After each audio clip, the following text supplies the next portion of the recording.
Atong balikan mga katropa ang XFM trending. Isod lagi ning mag-vlog-vlog taon niya kwarta kay ilugan mga katropa. Delikado na hinon mag-away. Kanina disgrasya na hinon.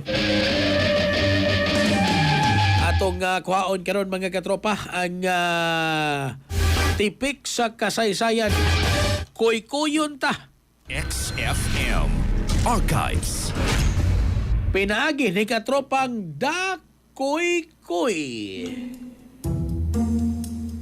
Niadtong Abril 30, 1946, giaprobahan sa United States Congress o sa US President ang Philippine Rehabilitation o Tidings Act of 1946. Gitukod niini ang US-Philippine War Damage Commission nga nagpagawas kini og $400 million alang sa private war damage claims o $120 million alang sa pag-ayos sa mga public property sa Pilipinas. Niabot sa 1947 ngadto sa 1948 nagsugod ang pagbayad sa mga claims sa Pilipinas. Samtang nakadawat usab nasod og surprise military equipment gikan sa Estados Unidos. Daghang gigamit sa pagpaligon sa Philippine Armed Forces ug sa mga serbisyo sa gobyerno sama sa telecommunications ug telephone systems. Sa kinatibukan, kapin 1.2 million ka mga claims ang giasikaso ug kapin sa $388 million ang nabayaran aron lang matabangan ang pagbangon sa Pilipinas human sa ikaduhang gubat sa kalibutan. Natapos ang operasyon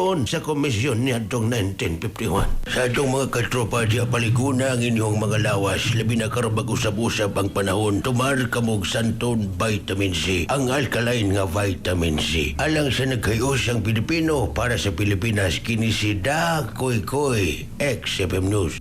Kasikas Express Balita. Cellphone Plus Gold, mapalit sa mga butika sa inyong lugar.